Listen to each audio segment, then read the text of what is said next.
I just want to listen to rock music. You listen to music all the time. What are you talking about? I feel like I guess you just consume media. You just consume everything. Oh yeah. What else am I gonna be here to do? Just hang out with my thoughts? That's the worst thing I think I could possibly think of for myself. That's probably accurate. Yeah. I mean, now that I'm on antidepressants, it's fine for Doing me. pretty good, see? I'm pretty decent. Media for me is what antidepressants are for you. Oh, okay. If I'm alone with my thoughts by myself, most of the time I'm just like, oh God, this is not good for me. Which is why I turn on 5 different TV screens. I hear 5 different things at once, and it gets me good. I get happy. Something gets stuck in my head like a rock song, and then I just hear a guitar riff through my whole day instead of my intrusive thoughts, and I'm good. That's nice. Yeah. Yeah, I max out at like 2 things at a time. I'm like, Yeah. okay, I can listen to music Mm-hmm. or a podcast like our lovely show here today, Woo-hoo. or have a movie on in the background while I do something. Yeah, nice. Like Classic. laundry or cleaning my room. Oh yeah, I don't know. I think I have a minimum of like 3 things going normally. Why do you think that is? Why do I think what is?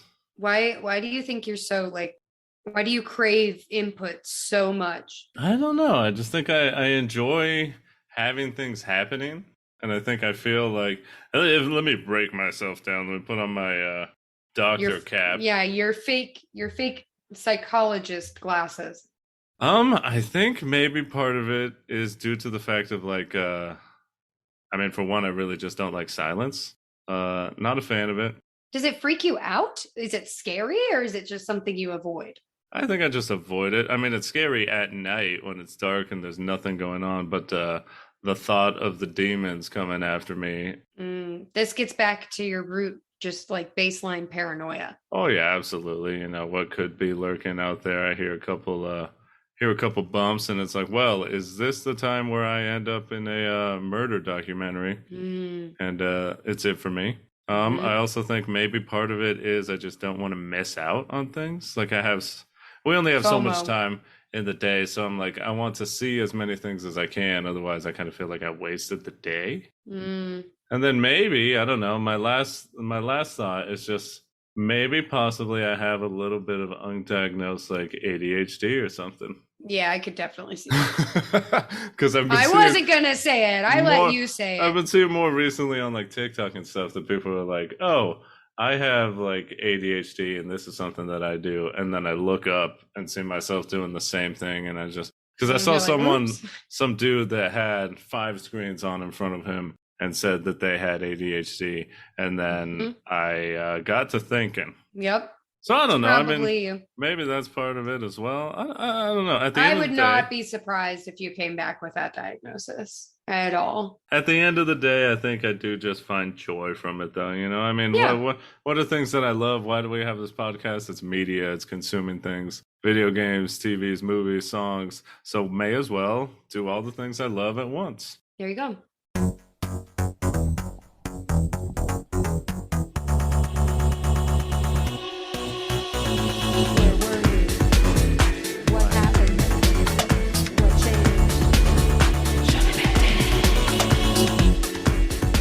Welcome back, everybody. Once again, to the Sho-Dependent podcast, the podcast that exposes our codependent tendencies with the things that we love, how they shaped us into who we are today, and whether or not that relationship has changed. The lovely, luxurious voice that is feeling stronger, coming back up from the COVID is Kayla. And with me, as always, is my wonderful partner in crime and co-host, Eddie. Hey!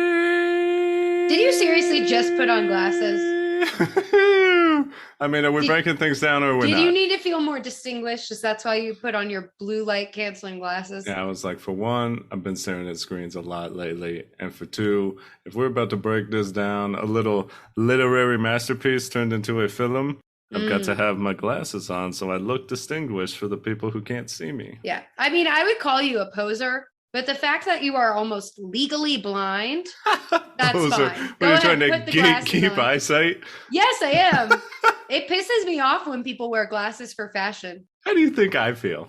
Oh, you are just so blind. I 100% agree with it. It pisses me off when people can just see. They're like, oh. Honestly, I want every person to be born with some kind of hardship. Yeah, it's like I don't really mean that. It's like obviously. when people say, no, I mean it. It's like when people say that thing where everyone should have to work a retail or fast food job. Yeah. Mm-hmm. Everyone should have to have bad eyesight for at least a month just to see what it's like. Just to feel it out. It sucks. All right. Well, enough about that. We should get on to the topic of the day. It's Sho-Dependent. Mm-hmm. And what are we speaking on? We're talking about the 2003 film Holes, which is based off of the 1998 book authored by... You read the book. You're supposed to be the book person. You're expecting me to have that on? Yeah, I am. I'm expecting you to have the text in front of you with annotations. Oh, yes. Certainly not. The book is by Louis Satcher, the guy who made Wayside Stories from Wayside High or whatever. Oh, nice. Yeah, pretty dope. Great book, and dare I say, an amazing, one of the best film adaptations of a book, I think, ever. Wow. And I don't say that lightly. Better than Twilight? I'm just kidding. Absolutely. Yeah, there were a lot of missteps in Twilight. Anyways.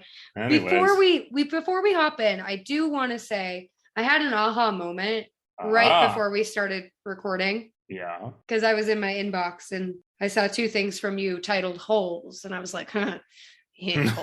Anyway, but also, no. I was like, why would the author title it that? And I was like, oh my gosh, well, literally, there's hole digging. Obviously, we all know that. However, as you read the book, or in my case, watch the film, you fill in the holes that are missing from the story. Hey, yo. And I'm like, yo, this is good writing, and I love it.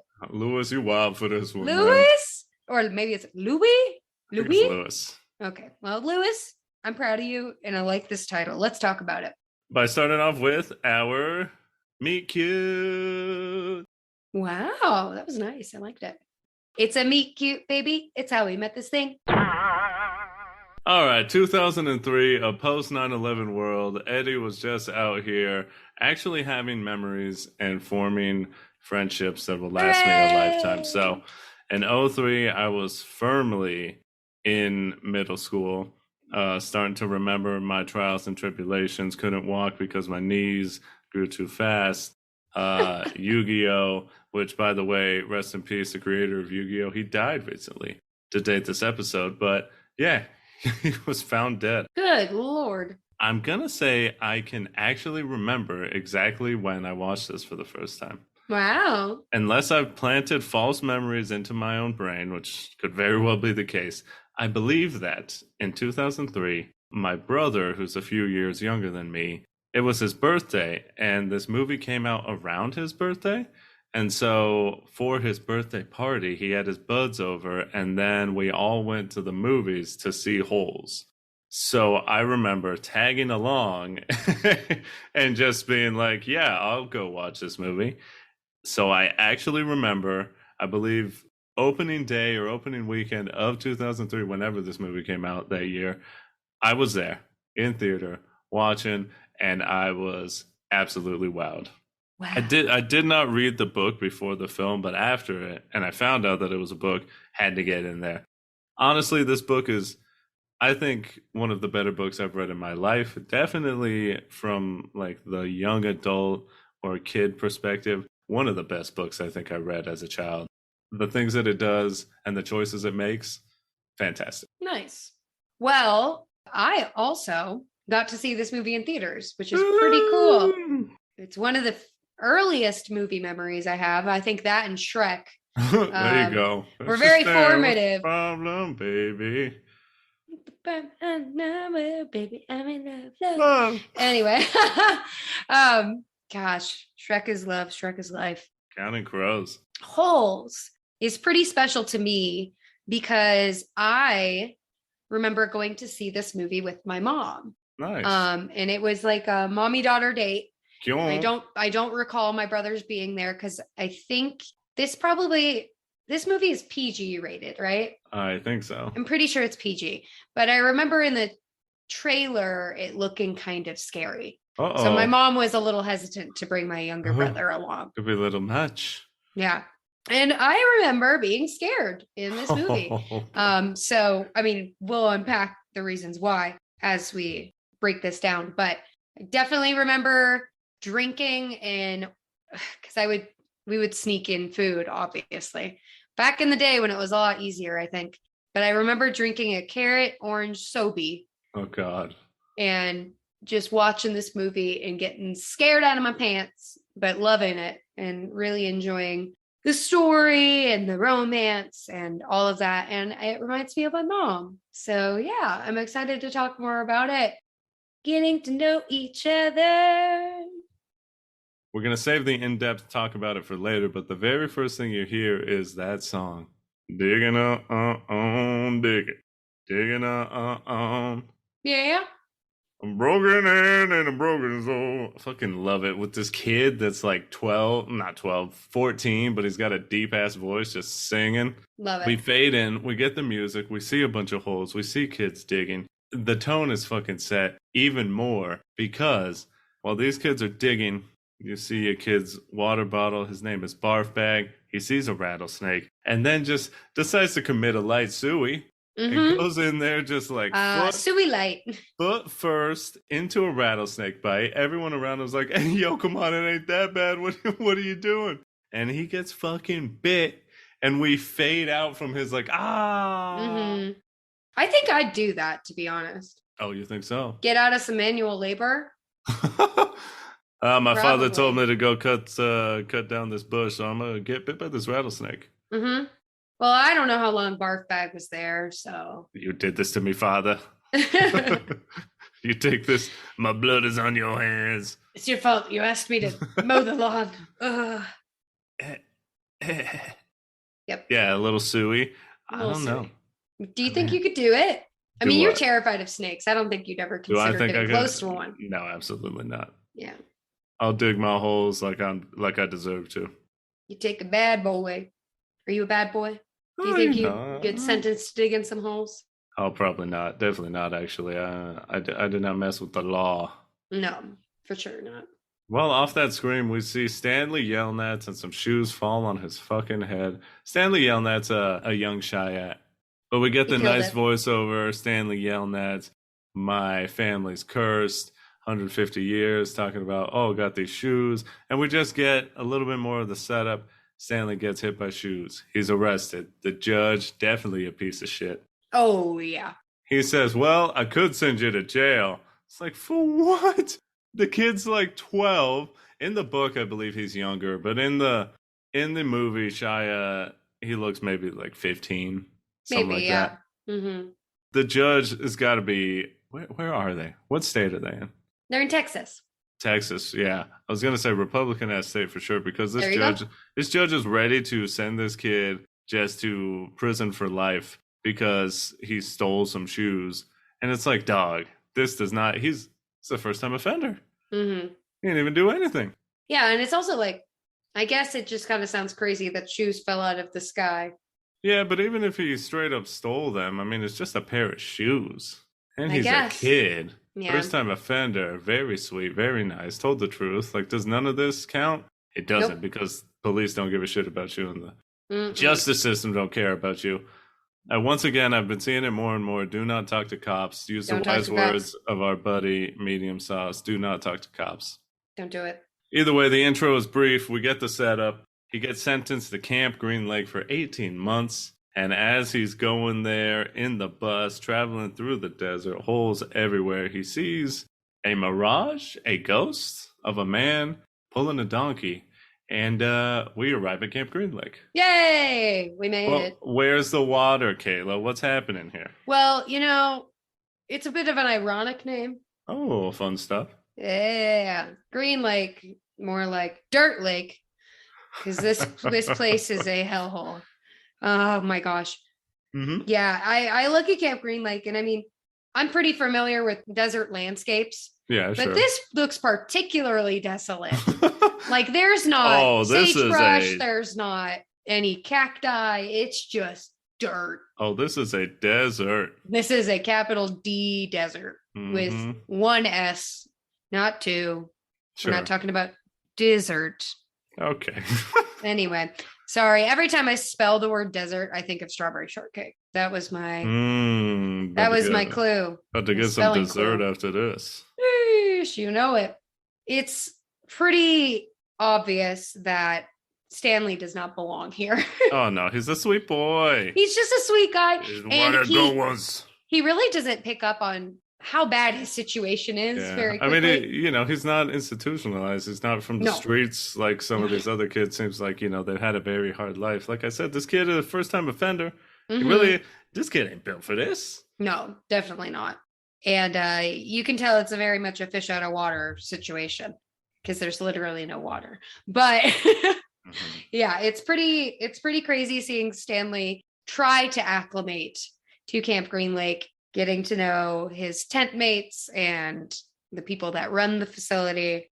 Also, it's an extremely hazardous situation. They are surrounded by rattlesnakes and yellow spotted lizards, which are not real. But in the story, they're real, and they are pretty freaking scary. And they feel like an absolute threat. Oh, yeah. One bite, you die? It's bite. A slow and painful death. With a rattlesnake bite, you might die. With a yellow spotted lizard, you will die.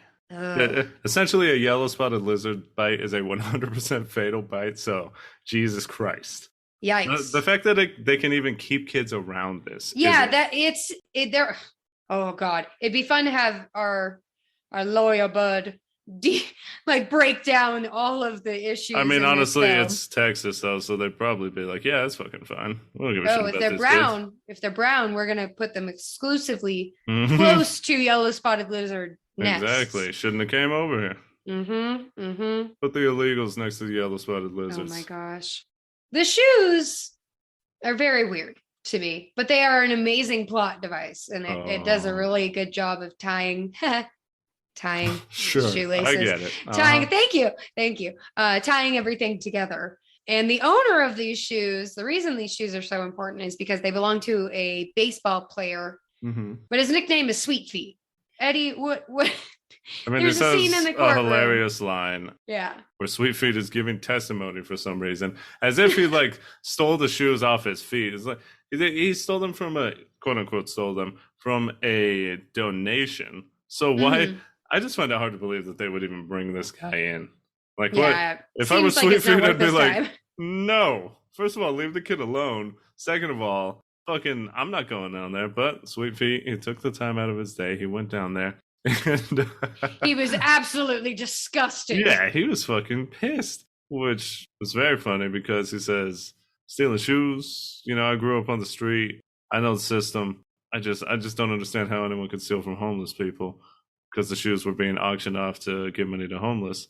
He said, someone who could steal something like that, who doesn't care, you're no fan of mine. It just looks right at the camera, and then it just flashes to Stanley. Just like, poor Stanley, shocked as he's surrounded by all his Sweet Feet memorabilia. Oh gosh, I think it's such a great shot because it's just the fucking parallel of him loving this guy and this guy saying, "Hey, fuck you, I hate you, kid." It's so funny.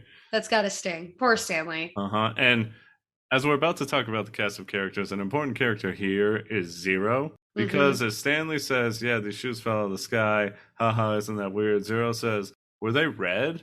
And Stanley's like, yeah, they were. And then no one follows up on this. How does this man Stanley not be like, hey, Zero, what the hell are you talking about? How did you know the exact make and model of these shoes? Dog, if you need to tell me something, you need to tell me right now, because I'm drowning out here, man. I guess it could be written off as Zero is just a really big fan of Sweet Feet, so he knows his gear, but that's a bit of a stretch. There's no follow-up question. No. Stanley is an innocent, gentle little boy. I would just, every freaking thought that night would be, why the fuck is this guy how the hell do you know the exact shoes? But here's the thing, you're paranoid and Stanley is not. Apparently not. He's a sweet little boy. He's just a little boy. But let's talk about some other characters, because there is a wide cast of characters Spanning this multiple generations. Yeah, spanning multiple generations, 3 different time periods. Here are the ones that we care about. We're going to keep it a little brief, though, because there's a lot of them to talk about. Brief. Obviously, we've got the Yelnatses. That's Stanley, his dad, who's also named Stanley Yelnats. He's Stanley Yelnats the third. His grandfather, Stanley Yelnats the second. His mom. We've got the D10 Boys, which is his crew at Camp Green Lake. We've got X-Ray. Kayla, how you feel about X-Ray? I hate X-Ray, and I'm going to talk about why I hate X-Ray. You're just a hater. No, I'm not. He's mean. Armpit is there. A few other guys. Doesn't really matter. The Warden, who was played by Sigourney Weaver. She's pretty fucking spicy in this one. We've got Mr. Sir. Yes, you heard that right. A guy who, with the name Mr. Sir, acts like his name is not insane. Yeah. If you have a name like that, you have to be able to take that. Do you think his actual name is Buddy Guy? Excuse me? I feel like with a name like Buddy Guy, you have to go by Mr. Sir. Maybe.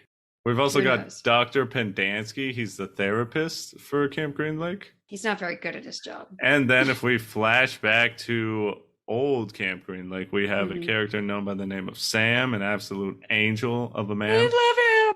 Oh. And Catherine, Miss Catherine, aka a school teacher who gets a bit of a heel turn. Woo! At a certain point. My love. Yes. In D10, all the boys get a nickname, right? Because X-Ray may surprise you. Armpit listeners, it may surprise you to hear that those are not their actual names. What? So in D10, they all get nicknames. What do you think your nickname would be? I'm thinking, I mean, I only really had one nickname. Yeah.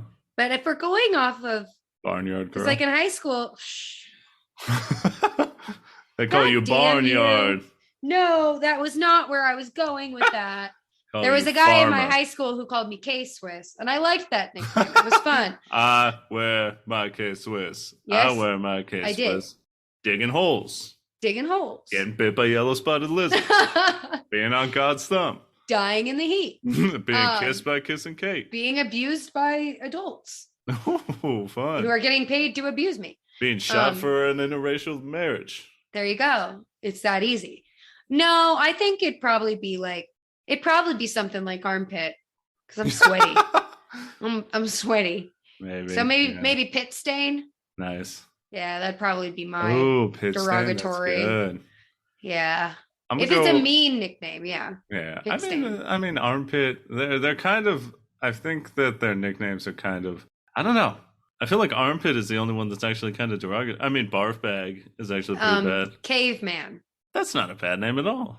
That's called him a Neanderthal on site. Yeah, it's a cool name. Caveman's a cool name. X-Ray's a cool name. Zigzag's pretty cool. Magnet's pretty cool. Zero. I like Magnet. Magnet's a good one. Hey, he's a vato right there. Magnet he Latino. Is. What would your nickname be? I think my nickname, due to my aforementioned weak knees, has to be something like that. You know, maybe call me, because back in the day, after 6th grade, when I had my growth spurt, I would just randomly fall down because my knees would give out. So they call me like flat back or something. There you go. That makes sense. Bumper. I like it with the accent. They're taking bumps, fool. Look at them. You only get so many bumps, man. You ever heard? Oh my gosh. And you're so sad. Oh, what are you talking about? Falling down. Yeah, it was fucking wild. Poor baby. Yeah, I'd just be walking and then my knees would whoop. That's it, man. And then I just hit the ground. It was sick. Call you joints. I ain't got none. But as I said, I mentioned someone by the name of Kissing Kate Barlow. We'll see who she is. And she robbed Stanley's great-grandpa, the original Stanley Yelnats. He plays a little bit of an important role here in this film. But indeed, let's transition into the first hole. Is this your first hole? Yeah, it is. Jesus, be gentle. You got to explain to me, because this is something that has always baffled me. And I guess I could look in the book, but I have no memory of them specifically. I don't think that they even say this in the book. Sure. In the first hole, they wake up bright and early. They get their shovels. Stanley's still figuring out what the hell's going on here and exactly why he has to dig a hole. And they feed these kids what looks to be like, I always thought it was legitimately just tortillas covered in like olive oil. Ugh. I don't know what the hell this is. I'm pretty sure it's honey. It has baffled me since 2003 when I saw this in theaters. I've been, what the fuck are they eating? Yeah, I don't know. I've never seen this snack before, ever. Even tortillas and honey is a wild snack to me. Mm-hmm. Well, and it's not like they're dipping it. Like the tortillas are covered in this goop. Yeah. It's really weird. I don't know. And gross. If anyone knows, can you imagine if someone knew? Or if anyone's ever had a snack like that? Let us know. Mm-hmm. Hit us up on Twitter or freaking hit the email at Sho-Dependentpod@gmail.com. Mm-hmm. Have you ever had a snack similar to this? Because this shit's wild. It's like there's no nutritional value in this at all. No. A tortilla and some oil and or honey? How are these kids going to dig a hole? 5 foot wide, idea. 5 foot deep. These kids should be just being packed with protein. I mean, I guess all they eat is beans besides that, so. Right. Hey, what was Stanley's mistake? Because he grabs a shovel. Yeah. And quickly gets it taken. He gets a good one, apparently, because it's got like a orange band around it. Yeah. The reason this one's like sought after is because if you have a smaller shovel, you get to dig a smaller hole. Because you dig it 5 feet wide, 5 feet deep. Yeah, and your shovel is your measuring stick. So if it's slightly smaller, then you have to dig a slightly smaller hole. There you go. It's your favorite guy from D10, X-Ray, just takes the shovel from Stanley and tosses his shovel down, which is a real nice move. Is this one of the reasons? Why can't we just be nice? It's a strike one for X-Ray, huh? You could have just been like, actually, that's my shovel. And then you could take it. Oh, Stanley would have gave it to him. Oh, I know. That's the thing about Stanley. He's a total pushover. Hey. So, he doesn't stay that way. We do see some character growth. But... Hey, he's in the pen, though, man. He needs to learn the rules now. This is what happens. Everybody's so mean to Stanley. Yeah, well, he needs to get toughened up. But he's such a nice guy. Here's an iconic scene for you as they're walking to the holes or whatever. It's playing a song that goes like, "Oh, sinner, let's go down, let's go down, let's go down." Ever since I saw that and heard that in 03, it's been stuck in my head. Every single time I hear it before it starts playing. When I see this movie, I'm like, "Oh, here it comes." They're about to play that song. This movie has weird songs. I like it, though. They're all iconic, and I remember all of them, but like I've never heard them outside of this film. Oh, definitely not. Even though some of them feel like they're actual songs. Yeah. It's just wild. Mm-hmm. Another wild thing is that not only are these kids doing like forced labor in order to, correct their whatever. Punishment doesn't work. Anyway. They're also being expected to like look for stuff. Yeah. They're not told what they're looking for, but just if look. you find something cool, you get the day off. Who knows? Who knows? Can you imagine? If I were in this situation again, I'd be like, "Hey, yo, why are they having us fucking look for things? Why are we looking for stuff? What are they trying to find?" And it becomes a mystery because it's very curious and suspicious. Mm-hmm. Here's a point of contention. Yeah. Because Louis Satcher in the book and the director in the film, they do such an amazing world building job, I think. Oh, I agree. Camp Green Lake and the whole surrounding, all the stories they tell on it feels like such a real place. Like you could see it actually happening. But my point of contention here is Camp Green Lake is a very famous place in this world. Yeah. And like everyone seems to know like the full lore and history of the area, and like Kissing Kate Barlow, she was around at this time, and like what she did and robbing and burying her treasure and all that stuff. I find it very hard to believe that no one would have made the connection because I feel like they're not giving these kids enough credit. Well, not only that, but just like people. Yeah, exactly. Like nowadays, how many people are like internet detectives and conspiracy theorists and all this stuff? So many. There would be so many people to be like, "Hey, isn't it weird that the granddaughter of the guy who was searching for Kissing Kate Barlow's treasure now owns this land and has kids dig holes? Isn't that a little bit, I don't know, suspicious?" Yeah, you would think. but no one has seemingly connected the dots, Mm-mm. or no one cares at all. It goes back to that old like trope of kids being smarter than the adults Yeah, and leaving it up to them to figure everything out. right. But yeah, like the author and director do a really good job of bringing together these three different time periods. Oh, absolutely. Because right here is the very first time that we really get this awesome thing that the film does. So earlier I said that the film is an amazing adaptation, one of the best adaptations of even though it's a book for kids, I think it's a fairly complex book because it has three different time periods going on. We had Stanley tell us about his bad luck and that his family's cursed. Well, at this point, as he's getting his water bottle filled, he is talking to Dr. Pendansky. We have a flashback. This film does such a good job of showing the flashback, cutting to modern day, and then going back to flashbacks. But we get just a transition all the way over to Latvia back in the day. I don't even know where Latvia is, if I'm being honest. Not a clue. But we get the iconic phrase. What is it, Kayla?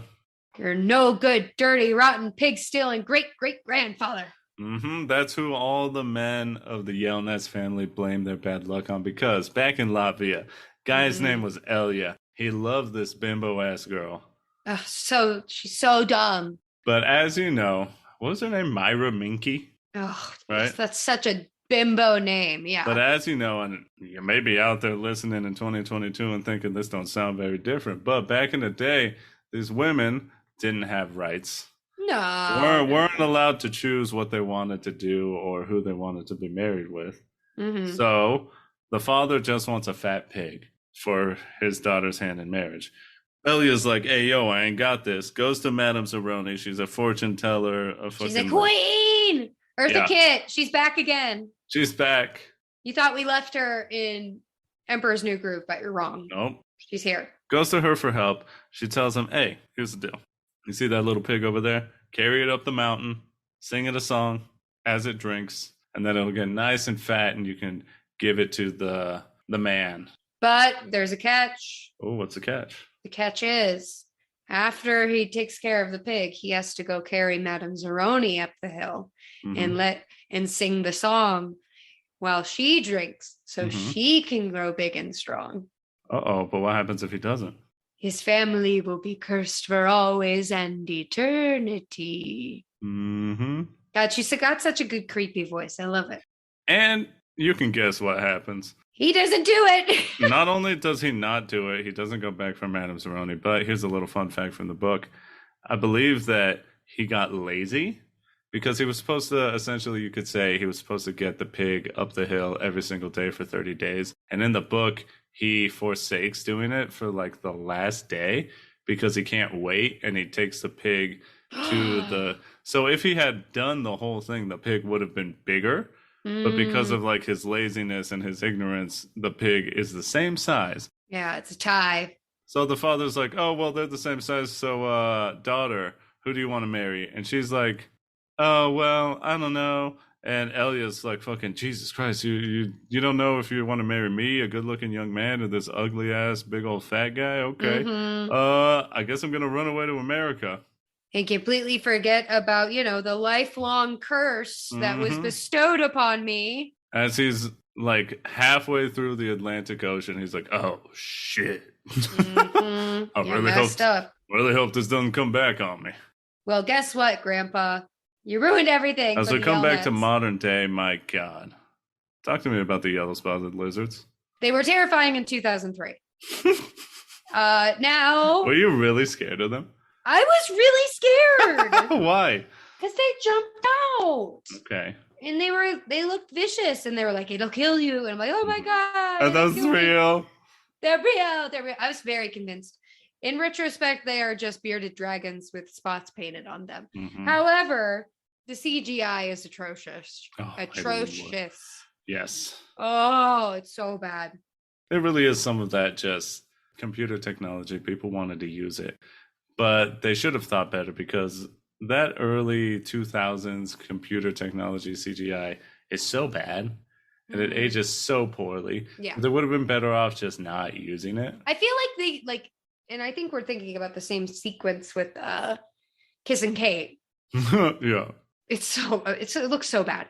In my mind, why not just make the sound cut away to the reactions of the people that witness it, and then cut back and have it like the lizard scamper away? Instead, they make us see it. Yeah.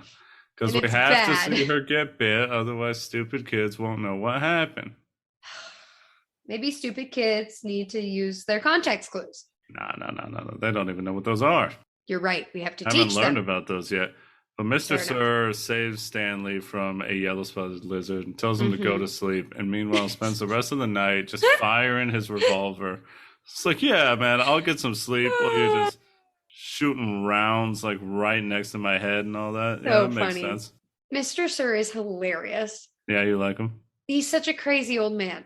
Oh, I don't think he's a good person, but he's funny. Oh, he's definitely played for a laugh. He's just a bumbling big oaf. A bit of a goon, if you will. Bit of a goon. Love it. Speaking of goons, we got Dr. Pendansky. Oh, gosh. He's... What? He's just... I mean, no hate to the actor that plays him. Oh, he's a great actor. He's such a doofus. He's such a goober. Yeah. He just looks like a goober. He's a therapist. They're all goobers. He's very much a character actor, I think. Yeah. We get another perfect transition here because Stanley, he finds a fossil of a little fish. Look at the little fishy. Look at the little fishy fish. That proves that there was water there at once. There was. Stanley talks to Mr. Pendansky and says, oh, wow, there really was a lake here.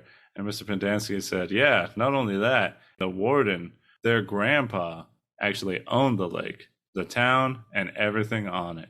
And we flash back to old Camp Green Lake.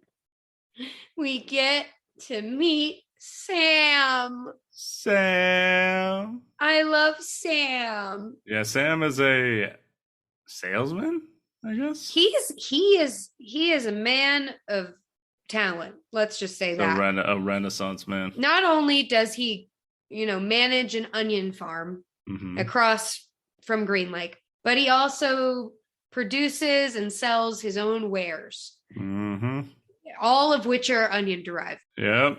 It's hard to tell whether or not, because I believe Sam, but there are a bunch of people during this time selling snake oil and all these fake things, because he pitches that the onion juice can help resolve baldness. It can cure any ailment. It's absolutely just it's perfect, right? And it does. It does do one important thing especially well, which is keep away the yellow spotted lizards. It said yellow spotted lizards don't like my onion juice. No, they do not. I like the accent you throw on. That's what it sounds like. They are in the South. They do have an accent. Sam is, it must be said, Sam is a black man. He is a black man. During this period in Texas, probably not the safest thing to be. Today in Texas, probably not the safest person to be. No. And we meet Catherine, the teacher. They seem to be good buds. They get along, and they trade onions for peaches. We'll see more of these two in a bit. All right, the caveman. Who's this? Stanley. What do you mean, Stanley? How is he the caveman? Oh, what happens? Well, he is just read to filth by X-ray. What? Well, that's how he becomes caveman, is because they decide that X-ray called him Neanderthal on day one, but Stanley earns the nickname through getting in a fight. So it's solidified. His name is solidified to caveman because Stanley pops off on one of the big bads in the camp. And by pops off, I mean gets lucky to not get beheaded. Stop it. Stanley could have taken him. He definitely couldn't. He got pushed over real easy. Hey, he's got his boys. Well, the kid cheap shot at him. Come on now. Stand up. Let him stand up. Let's get a fair fight. Anyway, Stanley ends up, quote unquote, winning this altercation, but Zero is ready to step in at any second. Oh, Zero, a real fighter. Yeah, he saw that Stanley was in trouble, and he instantly grabbed a pool ball off the table. Smart. He was like, I will bash this kid's head in if things go bad. Oh, it's so smart. If you see an altercation, if you're gonna get into a fight, you may as well fucking fight dirty. There ain't no honor in Camp Green Lake. And there ain't no honor in the streets either. No, not in the streets. Zero immediately knows, let me arm myself, let me get a nice blunt object, a weapon, so we can get this dub. Luckily, I guess cooler heads prevail. D-Tent sort of talks the other guy down, and then they're all just like, man, the caveman's wild. And it's funny because Stanley's like, no, like, hey, I wasn't trying to mess with him or nothing, you know, I didn't mean nothing. And then it's revealed that he's the caveman. Yay! Like, hey, yo, I got a nickname. He's part of the group now. Finally, got a nickname. What happens in therapy? Oh, gosh. We get to get a little bit more insight onto the personality and the reasons that D-Tent, those kids are in Camp Green Lake, why they got sent there. Yeah. I love the line for Magnet. Hey, Magnet. Because they call him Magnet because he's a thief. Because his hands are like magnets, man. They're like magnets. Hey, you can do the Cholo accent because that's what he sounds like. Yeah, he does. When I see something nice, I can't help it, man. I just gotta grab it. Yep. You motherfucker. Apparently, the thing that got him caught and sent to Green Lake was he stole a puppy. And he's like, and I would have gotten away with it too if my pocket hadn't kept barking.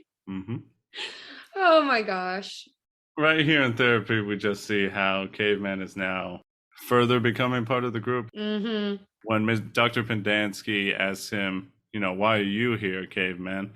And he says, oh, I know exactly why I'm here. My no good, dirty, rotten, pig stealing great great grandfather, that's who. And everyone's like, oh shit.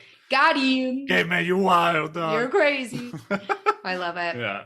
I'm happy to see Stanley getting accepted into the group. Yeah, it's nice. It's always nice when you see someone finally get there. You know who finally gets there? Who? Our boy Zero. Oh, what's wrong with Zero? He's a little weirdo. Zero. That's the thing is, like, I don't know why they shit on Zero so hard. Because he don't talk. He's a weirdo. I guess. He's just a bit of a loner. Yeah. But I don't blame him. Like, from what I gathered, he's the youngest one there. And, you know, I don't think he is a bad kid. I mean, he's the weird little kid who's just like there, but he doesn't talk, and he makes you feel uncomfortable because it's like, why doesn't he talk? He's always fucking staring at us. It's because he's listening. I can fully see why they would be like, the fuck is this shit? I think he's a good kid. Obviously he's a good kid, but that's not... Yeah, I get it. And, I mean, they're going to ostracize anything that doesn't conform to their expectations. So, yeah, I guess are the boys really that mean to him? You acting like these boys actively hate him. I mean, they sure as heck don't stand up for him. They let Pendansky just shit on him incessantly, even though he's a child. Yeah, but I don't think any of the boys ever really stood up to any of the adults in it. That's true. It's only until, like, Stanley, Caveman, that they finally start. And it's not even them. It's just, like, Caveman and Zero who stand up to the adults.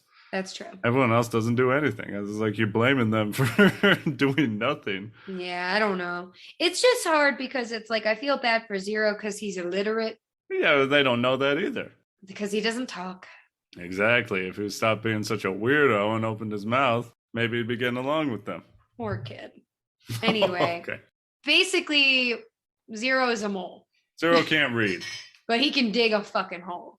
He's not a mole. Moles don't eat dirt. That's such a funny joke in that. He's like, I think he eats it. No, what? Moles don't eat dirt. Yeah. Anyway, but they work out a deal. Stanley's going to teach Zero how to read, but Zero's going to dig his holes for him. Does D-Tent like this? Absolutely not. No, we'll see more of what happens. And I do want it to go on record. Stanley didn't want to do this. No. He said, nah, I think I'm good. It's not a good look. Yeah. But the next day, Caveman, he finds something with a KB written on it. And my boy X-Ray, why don't you tell us what he did, since you're an X-Ray hater? I hate X-Ray so much. He's such a piece of shit. Nah. My goodness. He tries to put logic behind it, but really he's just being selfish. Oh, stop it. He is. Okay. I don't think it's a good enough argument. Make your case. Okay, so X-Ray, basically, he tells Stanley, it'd be good of you to give me that because I've been here longer than you and you haven't even been digging that many holes. I've been here for 6 months. We haven't found anything. So why don't you just give that to me? Yeah. Yeah, basically, Stanley's a good guy, so he falls through and does it. So he gives it to X-Ray after almost not handing it over. And he's like, oh, actually, just X-Ray, you already dug your hole for the day. Why don't you just pretend to find it tomorrow? Then you won't have to work at all. Smart. Smart. Doug, Thinking. you up here, man. Wow. Mm-hmm. Yeah. The X-Ray's not Latino. Freaking X-Ray does it, and he gets out of work. It's a smart thing to do. It is smart, but it's annoying. I mean, I feel like it makes sense, you know. Caveman ain't paid his dues. I guess. You know? I don't know. X-Ray is just kind of mean about everything, and everything. I mean, he's been in here. It doesn't matter. What do you mean it doesn't matter? Still be nice to people. Why do you think jail is the way that it is? What do you mean? Because America sucks. No, it's not just America.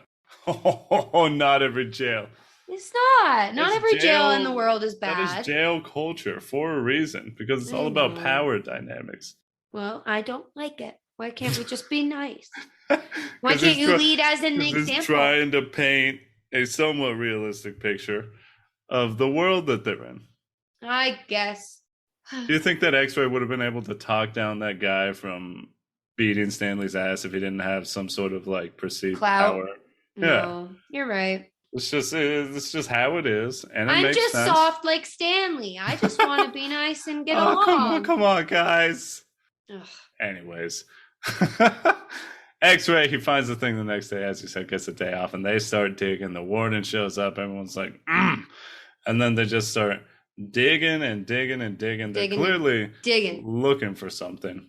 Because they dig in tunnels now, not just holes. Elaborate tunnels and things, and got the wheelbarrows and everything out. It's fucking crazy. The child abuse is just outrageous at this point. No, it's not okay. But once again, they're in Texas, so no one actually gives a shit, you know? Oh. Was the baby born? All right, let's ignore it and hope that it dies quick. There you go. It's that simple, people. This is a movie that was on Disney Channel. Yeah. There's a dick joke in this movie. Oh, yeah, there is. Because they're talking about the warden, and Zigzag tells Caveman, you know, she's got cameras up everywhere, even in the showers. Mm-hmm. Armpit's talking to one of the other kids, and the other kid, I think it's Magnet or something, I don't know. He says, like, they're talking about, she even has microphones. And he's like, hey, man, that means that she can, like, see everything. And then Armpit looks at him and he says, hey, he said microphones, not microscopes. It's like, oh shit, that boy got a little dick. Amazing. Just made a dick joke in a kid's movie. I absolutely love it. Kids have no idea what they're talking about. It's great. Okay, I'm Green Lake. I mean, we already talked about Catherine and Sam. Miss Catherine. Mm-hmm. They evolve their relationship quietly. Yes. But it is beautiful. Out of necessity. Out of necessity. Oh, it is beautiful. Sam and Cat, 5 ever, you know? Mm-hmm. They, as Eddie mentioned earlier, they have like a give and take relationship. And Sam really doesn't ask a lot of Catherine because it's obvious he likes being around her. Because he's a good guy. He's a good guy. He wants to be around her, help her out with the schoolhouse, any like chores and things like that are a little bit more challenging. He takes on very easily. And he's got a saying, and it's, I can fix that. Mm-hmm. Oh, it's so nice. Oh no, Sam, my pussy's wet. Oh, I can fix that. Heard that. But the problem is, even though they're in love, Sam is black. Uh-oh. Racism rears its ugly head once again. Because even though they're in love, Catherine is a white lady and Sam is a black man. And that was real illegal back in that day. Oh, yeah. And here we get introduced to a real villain. Mm-hmm. The warden's grandpa, who's a rich fucking dickbag, who, for some reason, I mean, I don't know, Miss Catherine is a very attractive lady. Yes, she is. He takes a liking to her. And Miss Catherine is also the school teacher, not only for kids, but for adults, because just how things were back in the day. There was one teacher. Yeah. They taught everyone. And this guy, for some reason, thinks that, oh, I know what'll make Miss Catherine hot and horny for me. Why don't I just make fun of one of the other students in the class who's doing a great job? Oh, yeah. You know, he's doing a great job reading, and he's like, I remember this always bothered me. because not only do we hate a dickbag who's just rude to people for no reason, but yeah, the actor, does such a good job of seeming like so genuinely happy and like is trying so hard to like read. oh yeah, he should be proud. I always felt like, because it would go right from seeing him like being so gracious that Miss Catherine says that he did a good job, and he's like, oh, you just tell he's like proud of himself. Yeah. And then we see this guy just like make fun of the fact that he stuttered a little bit, and I'm like, you fucking piece of shit, how dare you. Yeah, and it's not even a funny thing. It's like, could you be more obvious? Because I think the sentence was like, the duck swims on the lake. Yeah. And then he's like, the duck may swim on the lake, but my daddy owns the lake. It's like, yeah, that's going to make her want to suck you off, dog. Cool. We all know that. We literally live in the same town. Really awesome. That's definitely what's going to get the women on you. It's being an asshole to other people. And then Catherine, after that, the douchebag like asks her out to dinner and she shoots him down because he is just being, awful. He's like, but nobody tells me no. And she's like, I believe I just did. Oh, Joy is a baddie. And I think he gets embarrassed in front of Sam too. And in front of the other people.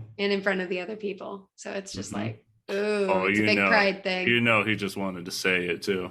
When he saw Sam, he was like, whoa, this is a Disney movie. I cannot drop the N-word in front of these children. Anyway, later, I don't know if it's that night, but the douchebag ends up seeing Kate and Sam kissing. Oh, yeah. And that is the final straw.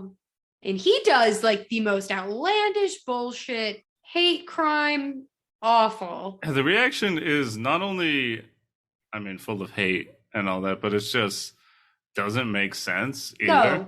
Like, why would the town be okay with this? They burned down the school for some reason. And then when Miss Catherine runs to the sheriff to ask for help, first of all, he's wasted. Oh, yeah, he's tanked. And it doesn't even make sense because of what follows. But he says, I always get nice and drunk before hanging. Sam is not hanged at any point. No. So it's like, so you just got drunk for no reason. There you go. But he also proceeds to try and like assault Miss Catherine because he's a disgusting fucking man. And Miss Catherine says, you know what? Well, if y'all are going to kill Sam, I kissed him too, so you may as well kill me. And he says a line that is very real. As sad as it is to say, just to really drive home how shitty this fucking time period was. As he says, it's not illegal for you to kiss him, but it is illegal for him to kiss you. And it's just like, oh my God, you fucking racist ass. Of course. And then they kill his donkey. Yeah, we get the big sad of getting Mary Lou. His donkey is dead on the ground. And then, even sadder, even bigger sad, as Miss Catherine looks out towards the lake, we see a silhouette of Sam just on his rowboat, trying to make it back. And we see an aforementioned steamboat that old rich dickbag said that he had. Right up on Sam. We see a gunshot and Sam falls over. And I remember in 2003, I was definitely just fucking pissed. I was so sad. I was like, dog, he ain't even do nothing wrong. No. And you're just painfully reminded of just how shitty America was and still is. Because this happened in our lifetimes. Oh, yeah. There are people still alive that experience this sort of racism and all this bullshit. Yeah, it's not good. So it's not in black and white. And I get that this is a movie, but it definitely was a reminder to me as a kid. And it still reminds me to this day how full of hate people can be. Oh, yeah. And how they will use that hate to justify literally taking the life of another person. And unfortunately, don't see a lot of stuff changing too much about it. Obviously, there's been progress made, but how much, really? Not a lot. But it's ironic because even though I hate it when they kill Sam, I very much love when Miss Catherine becomes Kissing Kate Barlow. Why she got that name? Goes on a damn killing spree. She turns to a life of crime because if she would have kissed him, she would have killed him. Mm-hmm. Because on the victims of all the people she murders, she gives them a big red kiss mark on their cheek. Mm-hmm. And it all stems back to that sheriff who tried to get a kiss out of her, and she said, okay. Oh, let me give you one then. Disgusting men. Yuck. It's pretty cool to see a female outlaw. Love it. I want more of it. Yep. And during this time period, I just have to, again, reference that she does rob Stanley's great-grandpa, the original Stanley Yelnats, and takes his treasure, which will become very important. Mm-hmm. I guess we'll say it right now. That treasure is very important because after Miss Catherine's life of crime is over, she buries that treasure somewhere on the now dried up Camp Green Lake. Mm-hmm. So sad. Well, after we get that sad story that they definitely spend their time on, which is very much deserved, we come back to modern day, and it's time for Caveman and Zero to start to get into a little bit of trouble. And for a second time now, Zero alludes to the fact that he knows more about Stanley's situation. Once again, I ask you, how does Stanley not press this more? Because Stanley is a gentle little potato boy, and he does not use his big noodle. I guess not. Zero kind of is forced to leave. How does this happen? Oh, poor Zero. What's he will? So basically, it comes out of the woodwork. They kind of end up narking on Caveman and Zero's situation with their whole teaching him to read thing. I'm teaching him to read. Yeah. No, you're not. Why not? Why am I not allowed to educate this child? You're here to dig holes. Well, Zero has enough of it because basically in front of everybody, Pedansky says, hey, Zero's a dumbass. His head's full of nothing. Yeah. He can't spell. He can't read. He can't do anything. And he's like, what is it spelled, Zero? D-I-G. And then Zero just whacks the hell out of him with the shovel. And bonk. He just leans over and says, dig. And he runs. And it's so good. Yeah, and it must be said that their cover is essentially blown because I don't think it was any coincidence that X-Ray and Armpit, the two black members of Detent, along with Zero, who is also black, don't like the fact that they see Zero, a black kid, digging the hole for Caveman, a white kid. Yeah. And both of them come up to him and say something along the same lines of, must be nice having your own slave, huh? Which I think was a great touch from the director because it makes sense. Like, what the fuck are you doing? Cool. No, certainly not a cool thing. They shouldn't even have done that plan to begin with. No, but the thing is Zero he wanted to learn so bad. He forced Caveman into the situation. Caveman is shit at digging. So yeah, it's just a bad look all around. Yeah. But Zero's gone. Yeah, gone Zero for the dips. hills. Fucking out of here. The craziest part is that the adults don't give a fuck. Oh no, why would they care? They're like, no, he's a ward of the state. He doesn't belong to anybody. Nobody's going to come looking for him. No one cares about Hector Zeroni. Poor Zero. Yeah, they're essentially fine with just covering up a death, which makes me think that they've probably done it before. Yeah, I wonder how many other kids are in those hills. Yeah, Camp Green Lake has no fences because it's just desert all around. So Zero just fucking takes off, isn't seen for a few days, and all the rest of Detent, kids who know Zero, just make jokes about how they're going to find his dead body and he's going to get picked to death by buzzards. Yeah, all that stuff. Just absolutely wild behavior from these boys. Yikes. Speaking of wild behavior. Yeah. A new kid is about to enter Camp Green Lake. New kid on the block. And this kid is insane. Yeah, he's a little weirdo. I think this kid needs more help than digging holes. I'm just going to say that. Yeah, I think he needs some drugs. Yeah, he definitely needs to be medicated. His name is Twitch. Twitch committed Grand Theft Auto. Oh, yeah, he's playing with GTA. Yeah, so this kid steals cars. That's kind of a big problem. Yeah. But it's a problem that sparks an idea with Stanley. Oh, yeah. He ends up pulling a bit of GTA himself one day when Mr. Sir's filling up the water bottles. Stanley steals the truck. Absolutely. And drives. He does a great job for a minute, but then absolutely blows it. It's like running the 100-yard return in football, only to for some reason, fucking fumble the ball at the 1 yard line. Yeah. Very because he's driving around, he's good, everyone's pumping him up, like, hell yeah, caveman, he's screaming out the fucking window, and then he just runs right into a hole. I don't know how this kid didn't die, because I know Mr. Sir would not have those airbags popping. No. I absolutely know that IRL, caveman would have went through that windshield. Bonk. I don't know if he was going fast enough to die, but he would have been seriously hurt. That's for damn sure. If you're going through that windshield, this kid's head is bloody. Yeah, for sure. Which is, it's just wild because he would have had the whole desert wide open. I know. He literally runs into the last hole. He's a kid. It's wide open, I guess. He's probably never driven a car before. Should have had Twitch drive. That's true. But then he would have been an accessory. So I don't think Twitch cared. Probably not. But Caveman's on a mission. He's going to go find Zero because that's his damn friend. Not my bud. He finds Zero underneath a boat. Think he did. Eating some disgusting expired peaches from like 1864. Yeah, some black fucking peaches. Just some goo. Like black peach juice. He calls it sploosh.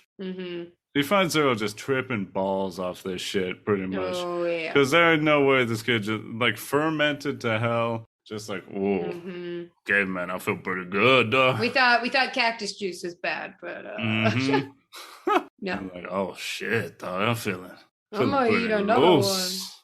one. Yeah. Little Zero, he's a small kid, but I mean, he survived. He hasn't died yet, right? Yeah, I mean, I guess the stomach, it's working overtime. He's not poisoned or anything. The other, like, just absolutely insane thing to me is these boys are going to climb to the top of a giant mountain. Yeah. Because it's shaped like God's thumb. And that is where Stanley's great-grandpa survived after he was stranded in the desert by kissing Kate Barlow. There you go. It's all coming together. It's all coming together. They free climbed this fucking giant mountain. As they make it to the top, Zero's a little bit hurt. Yeah, he cut his hands on a shovel. He's bleeding. So this man, Caveman, finally finishes the task his no-good, dirty, rotten, pig-stealing great-great-grandpa didn't do. And he carries Zero, who is a Zeroni. Remember Madame Zeroni from before? Oh my God, is that why they call him Zero? Yes. How did you just now making this connection? Yeah, I thought they called him Zero because there was nothing in his head. I mean, there's that, and his last name is Zeroni. It's spelled like the word zero. So he carries him up a mountain and sings a song while he eats. We haven't even sang the song yet. Would you like to sing the song for the people? If only the woodpecker sighs, the bark on the tree was as soft as the skies. While the wolf waits below, hungry and lonely, crying to the moon, if only, if only. And with that, we get like a little bing. And Stanley's like, wow, I feel pretty good. These kids nurse themselves back to health, eating raw-ass onions and drinking muddy water. Delicious. But it brings them back. And up here on God's thumb, not only does Caveman feel good and finally lucky for the first time in his life, like everything was supposed to happen the way that it did. But Zero finally reveals, hey, guess what? You know those shoes that hit you on the head? I threw them. I was the one who stole them because I was homeless and I saw the shoes and I liked them and I didn't know that it was wrong to take them. But after the cops started chasing me, I threw the shoes. That's what got you here in Camp Green Lake. It's my fault. I'm sorry. Also, the next day I got picked up for shoplifting from a Payless. And Stanley does not give a damn. He's like, hey, it's all good, man. What do you say we dig one last hole? I got a feeling that there's something here. Oh, yeah. And we go to the final hole. And right here, I just have to say, before we really get what they find in this hole, we've seen the director do an amazing job with 3 different time periods. It never feels jarring. It always feels natural whenever they flash back to the old times. And it always fits exactly into the narrative where it would make the most sense. And it's just everything is so looped together so well that it's such a tight telling of a book. Oftentimes things don't translate well to cinema from a book, which is why they change it. But I think that the director just did an amazing job putting everything, because all the stuff, it's all in the book. Yeah, some things are different, and that's important, I think, because movies are not books and books are not movies. There's certain things that you can do in one that you can't do in the other. But That's this is true. just, I want to say they pretty much got every single thing that they needed to put into the film and done in such a way where it never feels jarring. Another thing that he does perfectly that the book, again, Lewis, you wild for this one, because everything that was set up early that sort of feels like a throwaway thing, literally everything comes full circle in this story. Every single thing that they set up in the beginning. The shoes flying out of the sky, we find out is Zero's fault. The family's curse that has to do with not only Caveman, but also Zero. That's all connected. Old Camp Green Lake, literally everything that happened there and like why it's dried up and all that. Sam's onions, which repel the yellow spotted lizards. Catherine's peaches, which are the sploosh that Zero uses to survive and Caveman uses to survive. Both of these together, onions and peaches, are the cure for stinky feet that we didn't even mention. But yeah. Stanley's father is trying to cure foot odor. Yeah, he's an inventor, supposedly. And by mixing onions and peaches, he's able to find the cure for stinky feet. Kissing Kate Barlow not only robs Stanley's great grandfather and sets up the whole God's thumb, but it's her treasure that we're about to learn a little more about. The warden's grandpa, who knew Miss Catherine, who killed Sam, who was trying to find the treasure. And finally, we're here to that aforementioned treasure because Stanley and Zero go to the hole where Stanley found the KB lipstick. Yep. And together they find Kissing Kate Barlow's treasure, which has someone's name on it. Stanley Yelnats. Zero asks him, "Hey, Stanley, is your last name your first name spelled backwards?" He says, "Yeah, that's very weird that you bring it up right now." We see a social worker who was looking for Stanley because he got lucky after curing his family of a curse. He gets to go home because the justice system finally woke up and said, yeah, this is not a great idea. Yeah.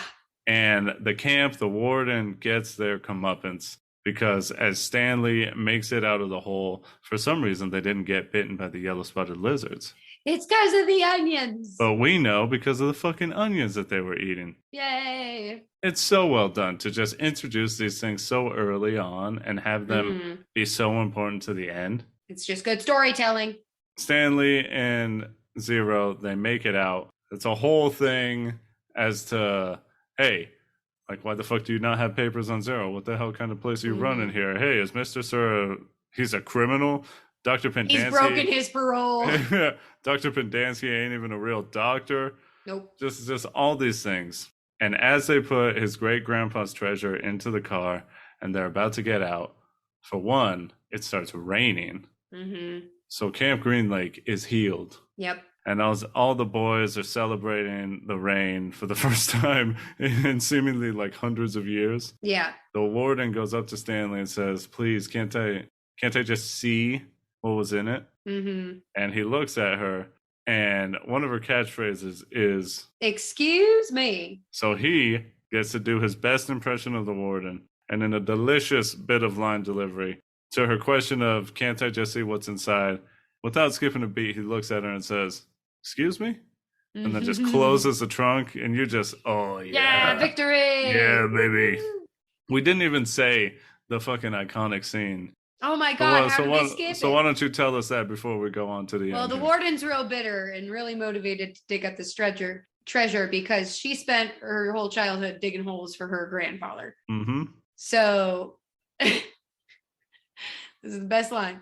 When she's digging, she's like bitching to her grandpa. She's like, I'm tired of this, Grandpa. Well, that's too damn bad. You keep digging.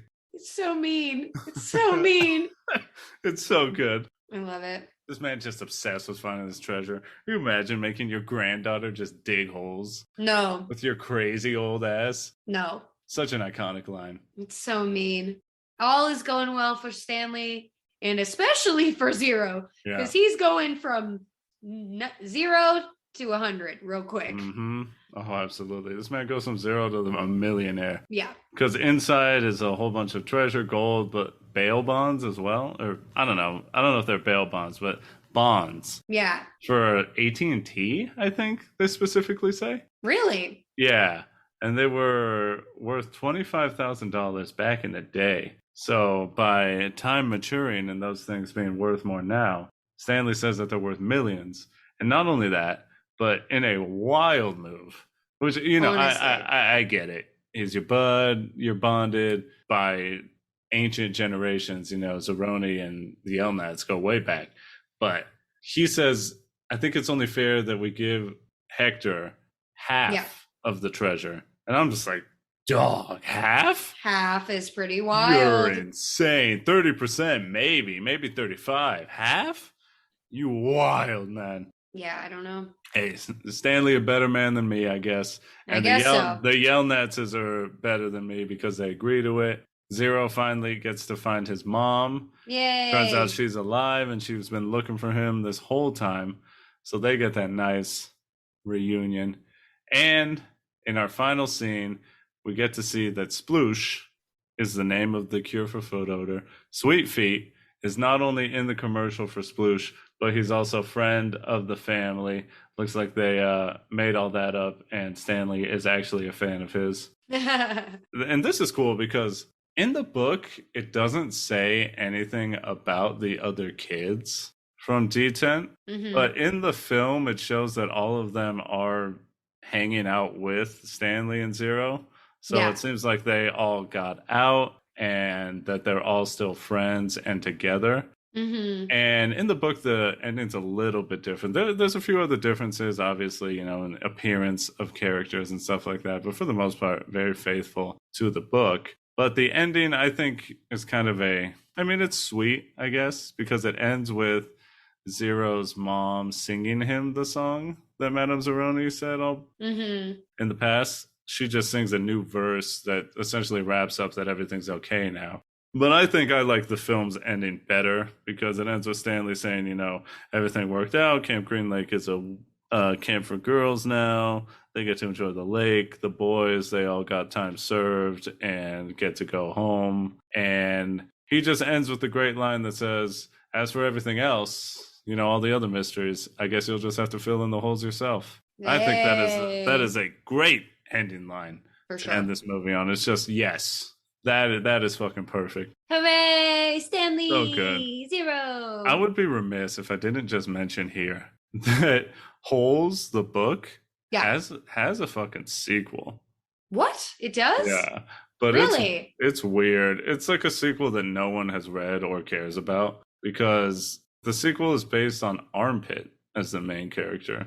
Interesting. And like him getting out and like going with his family, I think. It did not do well at all and is like not really remembered. I think that maybe they mentioned like Stanley in it once. It just has like nothing to do with the original book other than Armpit being in it. Gotcha. And I think I read that people said it wasn't even like, it was not a good story. Really. Oh man. Which is a bummer.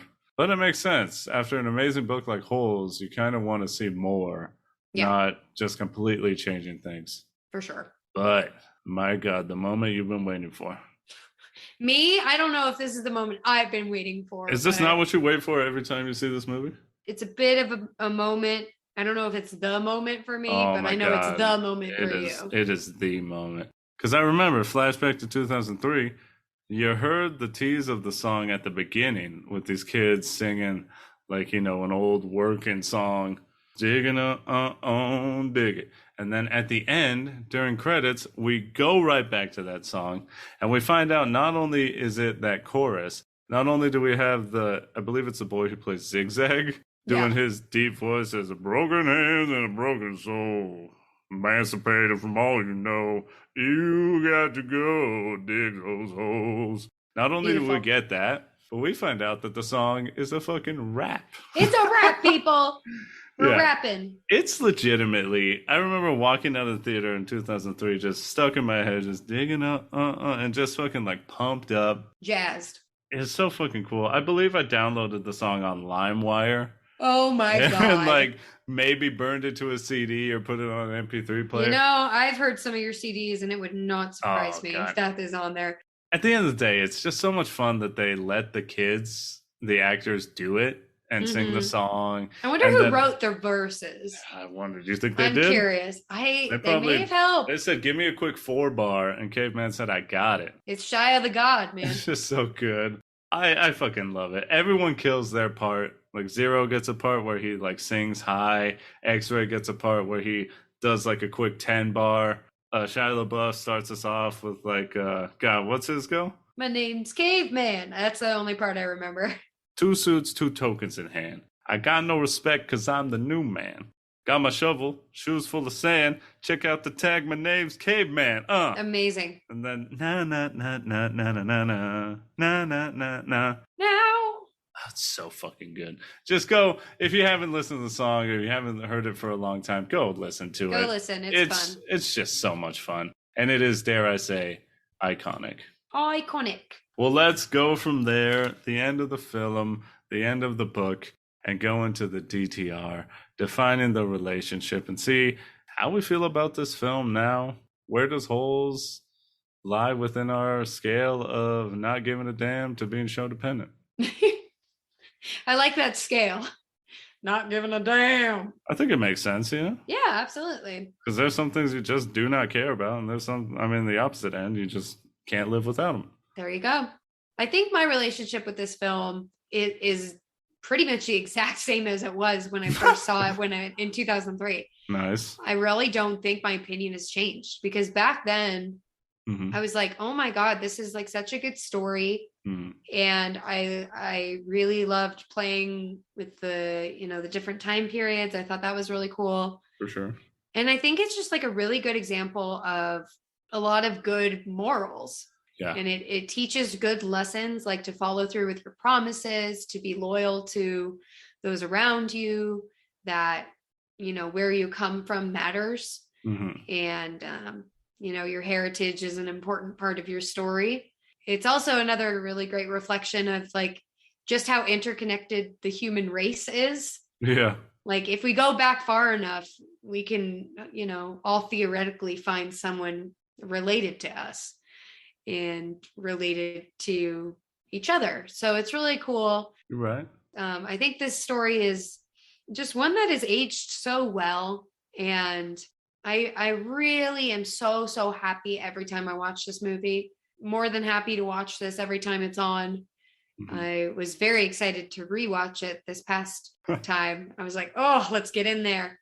It's time to go to Green Lake. But I think that I would definitely say that I am show dependent on it. I need to watch this film more frequently because rewatching it reminded me just how good it is.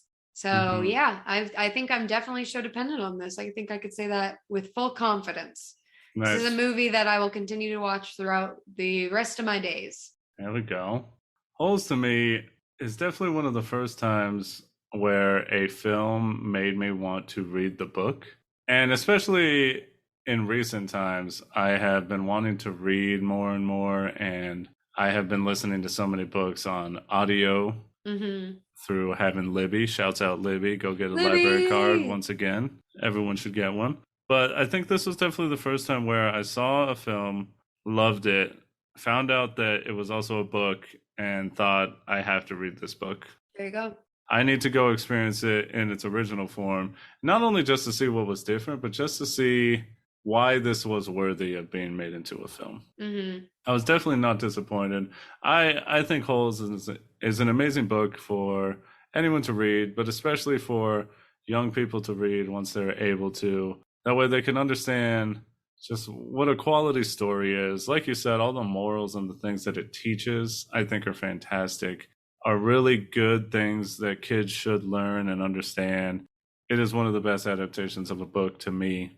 Just when I think back to 2003, and I think now in 2022, I definitely feel similar to how I felt then. I get energized when this movie's over, hearing that Dig It song by the D-Temp Boys. The song is iconic. You hear it, it's stuck in your head. But not only that, but all the other songs, I can remember as we were rewatching it, I was like, oh, this song's going to play now. Oh, this guy's about to say this line. This person's about to do this. It's burned into my memory. It will forever be a part of me. And I will always be excited to watch Holes again. I hope that it sort of continues to be held up as this amazing adaptation and an amazing book and an amazing movie. I just love it. I think I have to say I'm show dependent on it because so many things, if I hear the line, if I hear the song, if I hear about holes, I know exactly what it is. I want to talk about it. I want to share how I feel about it and see how other people feel about it and just sit down and have a full conversation about holes and how good it is and how everyone should watch it over and over and over again. Oh, yeah.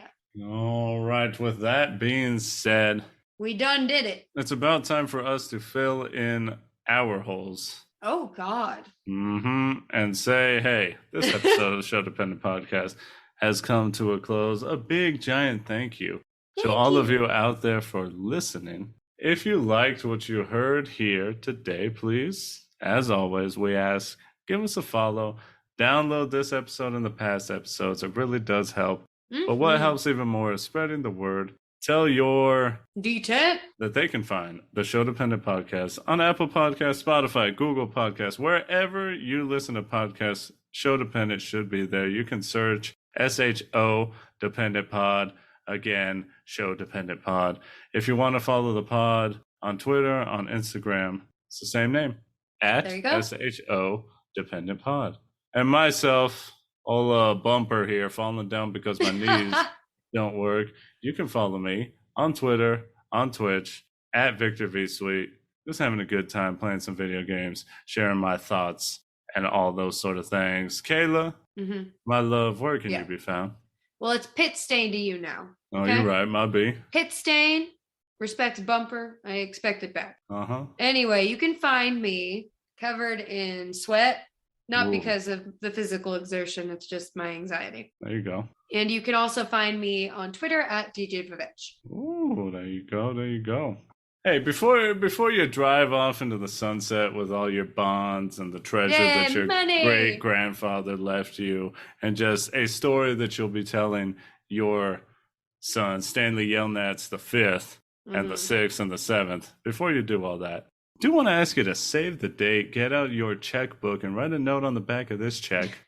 That way you will forever remember that the next episode, I mean, we got a big one coming for you. Because this, you want to talk about holes being a moment for us? Oh, God. Our next episode is a moment for, I think, just the culture. I would say the world. The world, yes. Absolutely. Because in the next one, it's hot out here. It's summer. People are out there hitting the gym. Yep. The sun is out, so we're getting a nice tan. Yeah. And if you're going to go clubbing, if you're going to go to bed, you got to do yourself a little bit of laundry. So we are going to GTL, and we're going to talk about the fucking global phenomenon that is still on to this day. We're going to have a special guest, one of our friends who absolutely, I mean, I love this show. I think she may love it more than you. Oh, I was going to say she absolutely loves it more than me.